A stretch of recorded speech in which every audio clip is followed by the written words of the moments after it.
First is sponsored by Gillette, the best a man can get.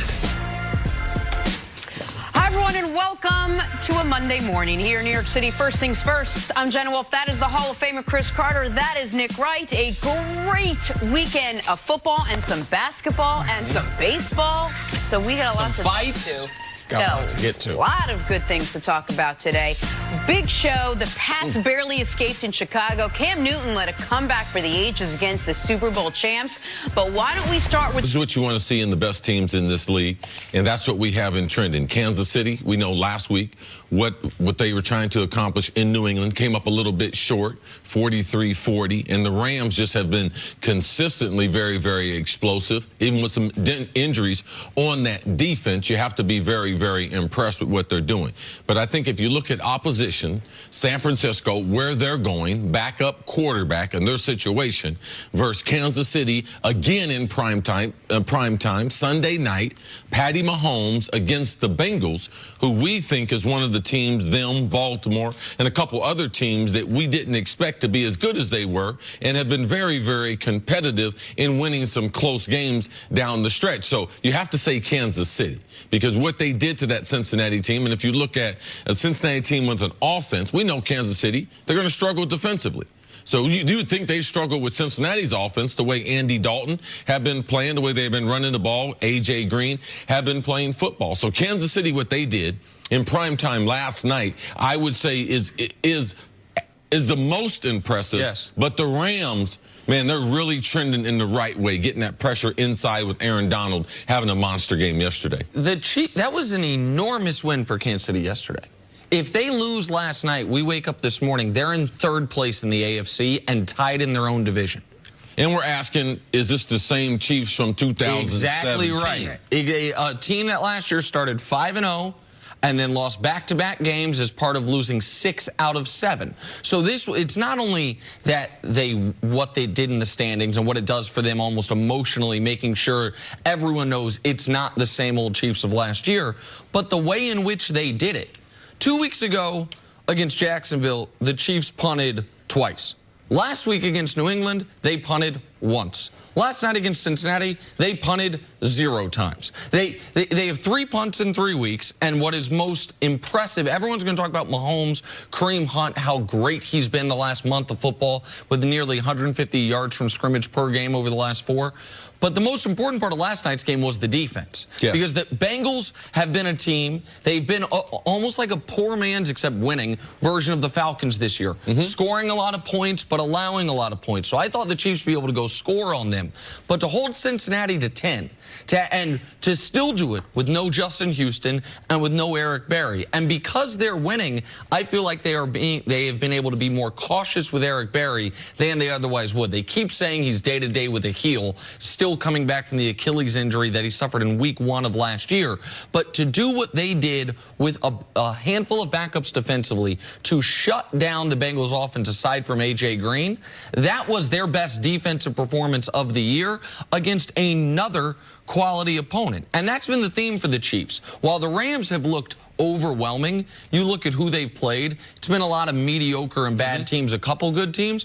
The Chiefs have played the best teams in their conference, all of them. They've played the Chargers, they've played the Jags, they've played the Patriots, they've now played the Bengals, like they've played the Steelers. That's everyone that matters in the AFC except for the Baltimore Ravens. The Chiefs have already played, and they beat them all except for New England. If you look at these two teams, yes, the Chiefs probably had the more impressive win yesterday. But when you talk about who's the best team right now in the league, do you look at the Rams only because they're a more complete team?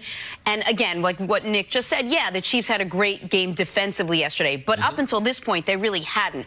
The Rams play so hard on both sides of the ball. Would you say the Rams, as a total, up 7 weeks in, are a more complete team? The totality of it, you're right, more complete. I mean, they got a couple defensive stars, and just like Kansas City, they're going to get Talib back potentially in late November, December. He's going to add an awful lot to that defense. But you got Ndamukong Suh. You got Aaron Donald. Just imagine them if they're on Kansas City. So now that's Justin Houston and Eric Berry. Eric Berry, Is he really going to come back? Like, is he going to be the same player he was? Justin Houston, I believe they're being cautious with him also. I think he has a hamstring. I think he'll be back in the next couple weeks. But the Rams, what they're doing, they're getting pressure from inside. So we start nitpicking and say, what don't the Rams have? They don't have great outside rushers, but they got elite inside pressure. We were able to see that yesterday. But you're right, Jenna. Complete, top to bottom, special teams. You have to give the advantage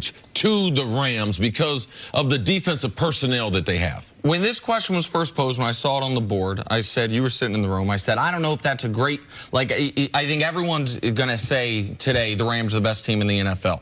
So that's where my immediate gut reaction was. And then I started thinking about the game last night, and I asked myself this question. These two teams are going to play each other in a couple weeks, or in a few weeks, on a neutral site. No home field advantage in Mexico City. Who do I think is going to win that game?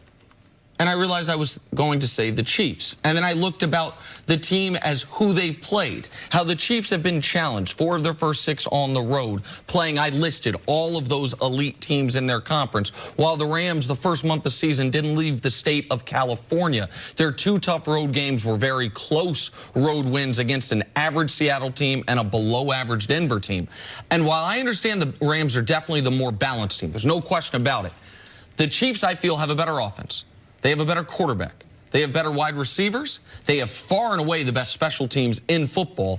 Is that enough to overcome the fact that the Rams have a better defense? I think it is. I think right now... You think the offensive margin is greater than their defensive margin, the gap between the two? I think the offensive margin plus the special teams margin, plus you go from one team that has no real home field advantage to one of the best home field advantages in all of football in Kansas City. All of those things put together, and then I ask myself, if we flip, because people are going to say the Rams, one reason, because they're undefeated. Would the Chiefs be undefeated with the Rams schedule? And would the Rams have 1 or 2 losses with the Chiefs schedule? So it's very close. There's not a wrong answer. I think right now the Chiefs are the best team in football. So let me ask you one other question. When we talk about comparing these two quarterbacks, it seems like Patrick Mahomes has just stole the headlines. Jared Goff has tapered off just a little bit, and granted, Gurley's been playing bananas. But are you concerned at all for what you've seen from Goff the last couple of weeks, or has he not had to? I mean, I'm not concerned. I mean, Jared Goff is going to be a certain type of quarterback. Can he drop back and it's proven? Can he throw the ball 35, 40 times a game and them still win? Yes. But he doesn't have the overall arm talent that Patrick Mahomes. So if you start breaking down the tail of the tape, is he more athletic? Mahomes, does Mahomes have a better arm? Yes, they run relatively the same type of offense for football fans, not to get too complicated. So I'm not worried about Jared Goff. I'm not going to say he's just a system quarterback. He has functioned very well, and some of his pieces have been in and out of the lineup. Kupp, Brandon Cooks, they've been in and out of the lineup. So he hadn't had the consistency of Patty Mahomes and the weapons that Patty has been able to use. But I would say from an explosive standpoint, Kansas City does have the advantage and the speed advantage as they do almost any other offense. And I understand Goff the last 3 weeks only has 3 touchdowns, which I think what you're alluding to. Part of that's because his running back, Todd Gurley, is on a record-breaking pace as far as touchdowns goes. He has 14 touchdowns on the year. For the record, Dallas, Jacksonville, Washington, Arizona, New York Giants, Oakland Raiders, Tennessee Titans, Buffalo Bills, all those teams have fewer than 14 touchdowns. The Bills only got 7. He got double the touchdowns of an NFL team in Buffalo. So he has been almost stealing the touchdowns that could be going to, because a handful of Patrick Mahomes touchdowns have been very short, almost shovel passes at the goal line. In Los Angeles, they're just handing the ball off to Todd Gurley and letting him do that. So I think Mahomes has been better than Goff, but I think Goff's been very good this year. All right, let's take a break here. Coming up, let's talk some Cowboys. Did Jason Garrett cost the boys a win on Sunday? That's next on First Things First. Jason Garrett out there kicking field goals? Extra points, actually. Oh, okay.